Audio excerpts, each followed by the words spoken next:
पूरा बुक आएगा से वो हार्ड लगता मैं नहीं करा। इसमें पहले क्या है, डिस्टेंस और डिस्प्लेसमेंट, ये मोशन इन वन डायमेंशन है ना, इसमें ये सब है स्केलर और वेक्टर क्वांटिटीज, ये फर्स्ट चैप्टर के बाद ही है ना, तो इसमें वो सब है। स्पीड और वेलोसिटी में डिफरेंस होगा। फिर क्या है तुम्हारा, स्पीड और वेलोसिटी में क्या डिफरेंस है, एक्सेलरेशन और रिटार्डेशन क्या है, ये बहुत इंटरेस्टिंग है और इसमें थोड़ा एमसीक्यू ज़्यादा है, एमसीक्यूज नहीं न्यूमेरिकल्स, एमसीक्यू ही निकलता है मेरे मुँह से। फिर ग्राफिकल है, हाँ ये जो सेकंड वाला पार्ट है ना वो है graphical representation of linear motion, मतलब इसमें ना सब ग्राफ आएगा, ये मोस्टली तुम्हें सेकंड टर्म में पढ़ाएगी टीचर। क्या हुआ, कौन चाहिए?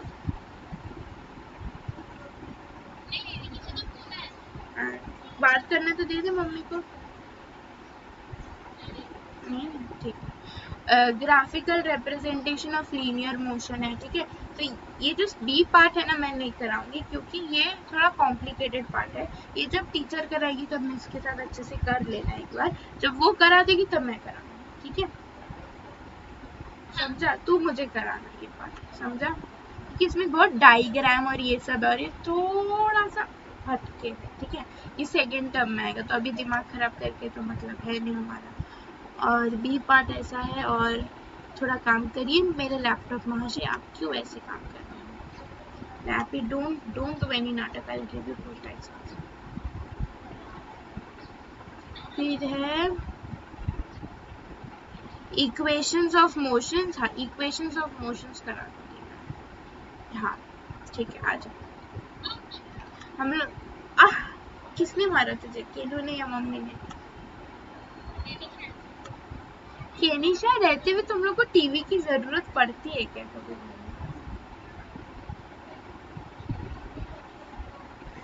चल ये स्टार्ट करूँ मैं। आज क्या खाया, खाया कुछ खाने को उस दिन ही मैंने आंटी के स्टेटस पे देखा था, आंटी के स्टेटस में सब ऐसा खाना सजा हुआ था।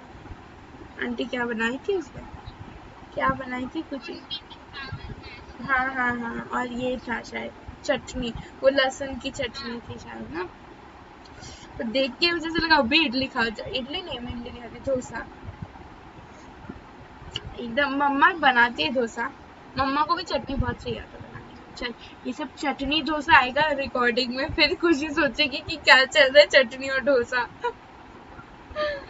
ठीक है चल, some terms related to motion, motion in one dimension, ठीक है।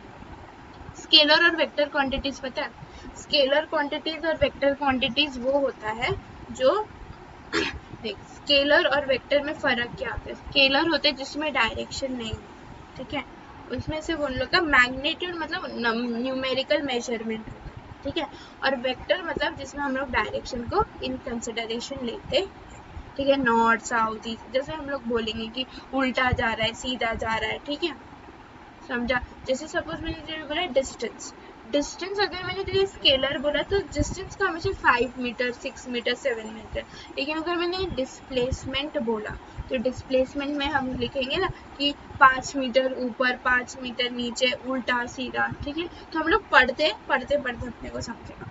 तो फर्स्ट है स्केलर और वेक्टर में डिफरेंस आ सकता है, ठीक है। Scalar quantities are the physical quantities which are expressed only by their magnitude. Magnitude मतलब उनका physical measurement, ठीक है। For example, if we say that the mass of a body is 5.0 kg, it has a complete meaning and we are completely expressing the mass of the body. Thus, we need the following two parameters to express a scalar quantity. एक है unit और एक है numerical value. समझा? तो it is only expressed by their magnitude. Example पढ़ लेना, vector quantities which are require the magnitude as well as the direction, तो मैग्नीट्यूड के साथ डायरेक्शन चाहिए उसको क्या बोलते हैं, वेक्टर क्वांटिटी, ठीक है। And their meaning is complete. For example if is displace a particle from a point by 5 metre, तो हम पूछेंगे कहाँ का 5 मीटर, देखिए कौन से डायरेक्शन में हम उसको 5 मीटर डिस्प्लेस करेंगे, ठीक है, हम पूछेंगे उसको कौन से इसमें डिस्प्लेस करना है. Obviously, by saying that displacement is 5 meter, its meaning is incomplete. But if we say that displace the 5 meter from the point by 5 meter towards east or any other direction, it has a complete meaning. Thus, we require the following 3 meters to express a vector. इसमें एक ज़्यादा parameter हो जाता है, वो है direction. समझा, इसमें सिर्फ हमें डायरेक्शन ऐड करना. ठीक है, तो स्केलर, जैसे स्केलर का मतलब ने दिया mass, length, time, distance, density, volume, speed, temperature, ये सब स्केलर होता है. वेक्टर होता है displacement, velocity, acceleration, momentum, force. ठीक है, तो बस ये 2 पॉइंट हो गया तेरा. पहला है डेफिनेशन, दूसरा है पैरामीटर और तीसरा है एग्जाम्पल्स. हो गया डिफरेंस. ठीक है, रेस्ट एंड मोशन है. Every object in the universe is in motion. ठीक है, ये सब दिखाने हैं. अच्छा, वो ऑरेंज डब्बे में आ जाए. A body is said to be at rest if it does not change its position with respect to its immediate surroundings, while a body is said to be in motion if it changes its position with respect to its immediate surroundings. So rest में if it does not change its position with respect to its immediate surroundings, while a body is said to be in motion if it changes its position with respect to its immediate surroundings. इधर है, इधर है.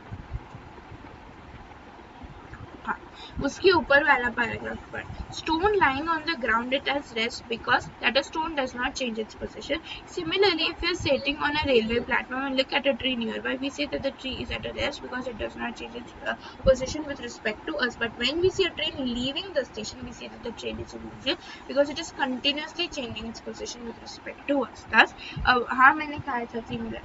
A body is said to be at rest if it does not change its position with respect to its immediate surroundings, while a body is said to be in motion if it changes its position with respect to its immediate surroundings.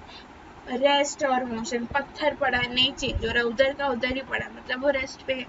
Train जा रहा है मतलब वो train जा रहा है मतलब वो हमारे सामने से जा रहा है मतलब वो मोशन में है. वो चेंज किया अपना पोजीशन, पहले स्टेशन पे था अभी स्टेशन से निकल गया.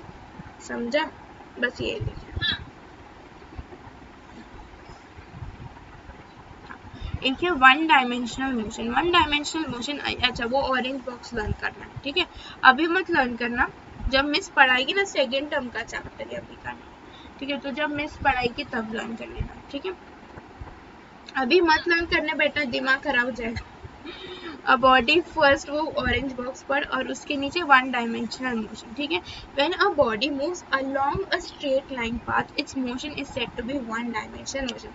इजी, एक पाथ में जा रहा है बस.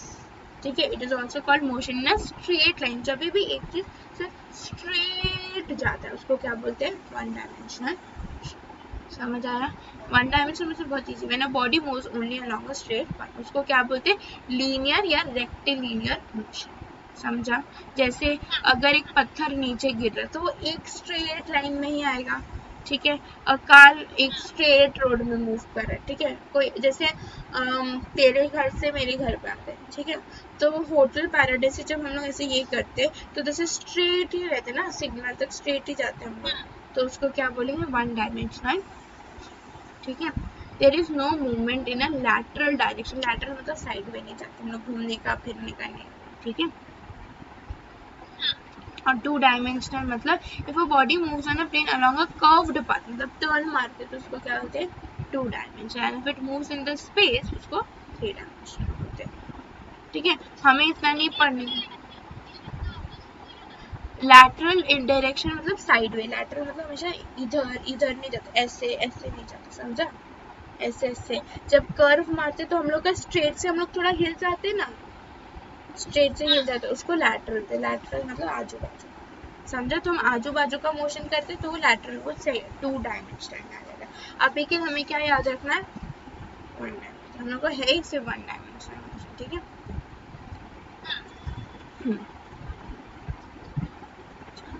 डिस्टेंस एंड डिस्प्लेसमेंट है the total length of the path which is.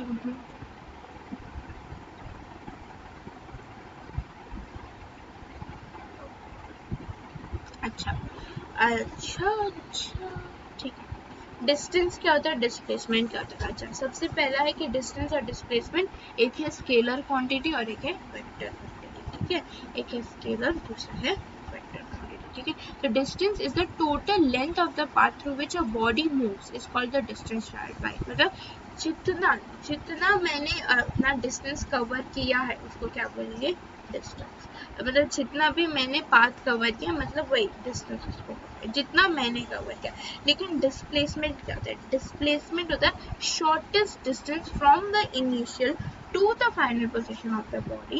It is the magnitude of displacement and its direction is from the initial position to the final position. मतलब suppose एक body,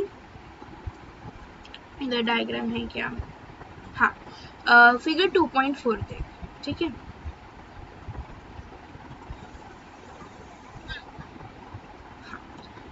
to 2.4 में hypotenuse बना के रखा है, ठीक है। तो सपोज मैं O से मुझे B में जाना है, ठीक है। तो O से A से B में गए, ये क्या हो गया मेरा डिस्टेंस, ये मैंने पूरा पाथ इतना कवर किया, ठीक है। मेरा डिस्प्लेसमेंट क्या होगा, शॉर्टकट। O से B में एक लाइन बना है ना, वो मेरा डिस्प्लेसमेंट हो गया। क्या हो गया मेरा डिस्प्लेसमेंट, वो शॉर्टेस्ट डिस्टेंस जो मैं कवर किया, समझा। फिर से बताती हूँ, और जो डिस्टेंस हम कवर करते हैं, ठीक है। सपोज हाँ, तेरे घर से मेरे घर में जाना है, ठीक है। तेरे घर से मेरे घर पे आना, ठीक है। पूरा तो घूम फिर के आई होटल पे आ देते, तुझे पता ही नहीं था मेरे घर से तेरे घर पे खुफिया सुरंग भी जाता है, ठीक है।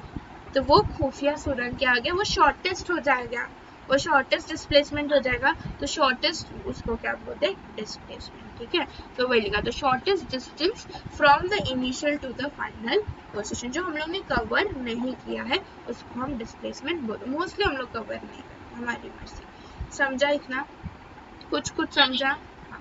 तो magnitude of displacement and its direction is different from the intersection, ठीक है। और हमेशा याद रखना, जब हम स्केलर क्वांटिटी लिखते हैं ना, उसको हम लोग ऐसे ऊपर एरो डालते हैं, ऊपर एरो डालते हैं, क्या बोलते हैं, वो डायरेक्शन दिया हुआ है, इसको इसके ऊपर एरो डालते हैं, ठीक है। दोनों का ये एसआई यूनिट मीटर ही है, फर्क ज्यादा नहीं है। डिस्प्लेसमेंट भी मीटर में लिखते, बस यही फर्क है कि वो शॉर्टेस्ट डिस्टेंस है और उसमें हम लोग डायरेक्शन ऐड करेंगे। डिस्प्लेसमेंट में हम लोग हमेशा डायरेक्शन ऐड करेंगे, डिस्टेंस में भी डायरेक्शन ऐड करने की जरूरत नहीं पड़ती, ठीक है। क्यों इसमें डायरेक्शन, क्योंकि शॉर्टेस्ट डिस्टेंस है ना, इसलिए। अच्छा, डिस्टिंक्शन इतना जो बीच में दिया है ये बीच में आ जाए, पेज नंबर 28 में ये डिस्टिंक्शन है। फिर speed and velocity, velocity is the distinction, velocity और उसमें भी यही फर्क है, ठीक है। पर इसमें ना थोड़े से एग्जाम्पल्स है, करवाना पड़ेगा, एक्सेलरेशन और रिटार्डेशन ये सब कराना पड़ेगा, ठीक है। फिर छोटा चैप्टर है, ज़्यादा टेंशन नहीं है, ठीक है। अच्छा, हम लोग डिस्टेंस और डिस्प्लेसमेंट में डिफरेंस समझ सकते हैं, ठीक है। It is the length of the path which is start, ये इतने देर से हम लोग वही कर रहे थे ना। डिस्टेंस क्या होता है, जो लेंथ मैंने एक्चुअली कवर की है। डिस्प्लेसमेंट क्या होता है, तो distance travelled by the object in a specified direction, it is the shortest distance between the final and the initial position. मतलब मैं फाइनल और इनिशियल पोजीशन में जो सबसे छोटा शॉर्टकट है उसको हम लोग डिस्प्लेसमेंट बोलेंगे, और उसको हम कुछ डायरेक्शन देते हैं तब उसको डिस्प्लेसमेंट बोलते हैं, ठीक है। Distance is a scalar quantity, ये भी हो गया पाथ फॉलोड, ठीक है। डिस्प्लेसमेंट कभी भी पाथ के ऊपर डिपेंड नहीं करता, मैंने बोला ना खुफिया सुरंग निकल गया, तुझे तो पता भी नहीं था, ठीक है। अच्छा, डिस्टेंस हमेशा पॉजिटिव ही होगा, डिस्प्लेसमेंट पॉजिटिव या नेगेटिव हो सकता है, क्यों, क्योंकि वहाँ पे डायरेक्शन आ जाता है, ठीक है। अगर नॉर्थ साउथ ईस्ट वेस्ट क्या, तो उसमें डायरेक्शन आ जाता है, इसलिए वो पॉजिटिव भी हो सकता है, नेगेटिव भी होता है, डिपेंडिंग अपॉन इट्स डायरेक्शन। कभी ना 6th में इंटीजर किया होगा, उसमें ना ये सब आता था कि नॉर्थ है तो प्लस करो, साउथ है तो माइनस करो, नहीं था, भूल गई 6th का बात।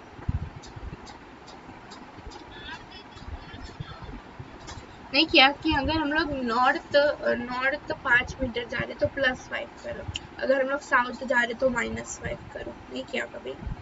अच्छा ठीक है, छोड़ दे। तो पॉजिटिव और नेगेटिव होता है डिपेंडिंग अपॉन द डायरेक्शन, इसका समझ गया। फिर है, हाँ, डिस्टेंस क्या होता है, it can be more than और इक्वल टू मैग्नीट्यूड, लेकिन वो कभी भी डिस्प्लेसमेंट से कम नहीं होगा, और डिस्प्लेसमेंट कभी भी डिस्टेंस से ज़्यादा नहीं होगा, क्योंकि डिस्प्लेसमेंट है ही शॉर्टकट ना, तो शॉर्टकट कैसे ज़्यादा हो सकता है, ठीक है, समझा। अच्छा, डिस्प्लेसमेंट 0 भी हो सकता है, डिस्प्लेसमेंट जीरो ही हो सकता है, ठीक है, लेकिन डिस्टेंस कभी जीरो नहीं, ठीक है।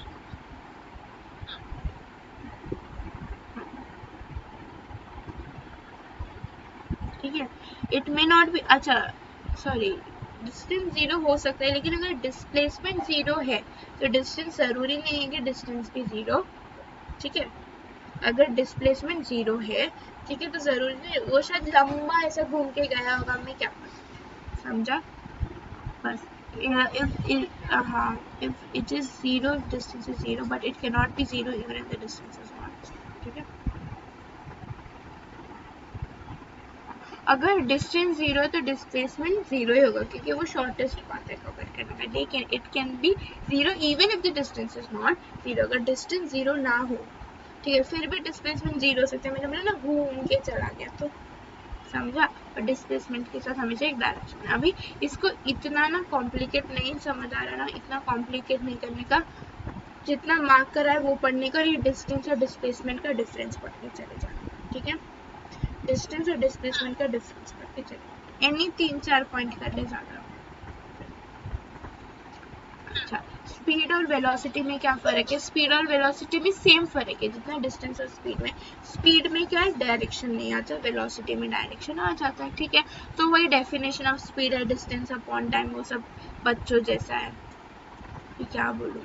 यूनिफॉर्म स्पीड क्या होता है, जो एक कवर्स इक्वल डिस्टेंस नहीं, मतलब एक ही स्पीड से जा रहा होता है, ठीक है, उसको यूनिफॉर्म होता है। वेरिएबल मतलब चेंज हो रहा है उसका स्पीड, कभी भी कुछ भी, कभी 20 किलोमीटर पर आवर है तो कभी 40 किलोमीटर पर आवर हो रहा है, समझ आ रहा है। तो नॉन यूनिफॉर्म मतलब unequal distance in equal intervals of time. Suppose मैंने बोला 1 घंटे में अगर मैं 100 ही मीटर कवर कर 100 किलोमीटर कवर कर पा रही हूँ, ठीक है, तो हर 1 घंटे में मैं 100 किलोमीटर कवर कर पा रही हूँ, तो वो मेरा स्पीड यूनिफॉर्म है, ठीक है। लेकिन सपोज 1 घंटे में मैंने 20 किया, दूसरे घंटे में मैंने 40 किया, फिर 1 घंटे में 50 कर दिया, फिर 1 घंटे में 10 ही किया, ठीक है, तो उसको बोलेंगे नॉन यूनिफॉर्म स्पीड, ठीक है।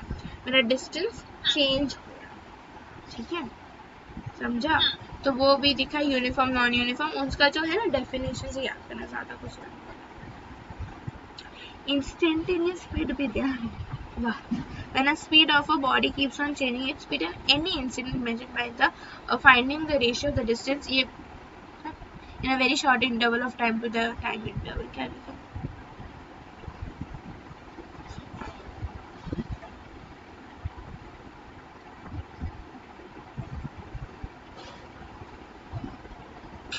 Instantaneous speed. अच्छा, ये मुझे देखना पड़ेगा इंस्टेंटेनियस स्पीड क्या होता है। एवरेज स्पीड मतलब total distance travelled upon total time, ठीक है, एवरेज निकालेंगे, ठीक है, वो तो एवरेज है। इंस्टेंटेनियस स्पीड मतलब हम लोग सबसे कम टाइम में कितना डिस्टेंस कवर करते हैं अपॉन द टाइम, ठीक है, सबसे कम टाइम में हम लोग कितना डिस्टेंस कवर करते हैं upon two the time interval. So it is the speed at any instant measured by finding the ratio of the distance traveled in very short time interval to the time interval.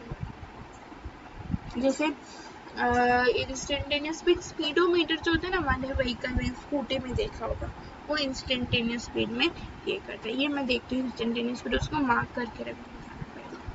और velocity तो ये है, it is distance travelled पर second by the body in a specified direction. जब हमने direction दे रहे उसको क्या बोलते हैं, वेलोसिटी, ठीक है। यूनिट सब सेम रहेगा, बस एक ऐसा आ जाएगा, एरो आ जाएगा, ठीक है। Uniform velocity, non uniform same ही है शायद, हाँ।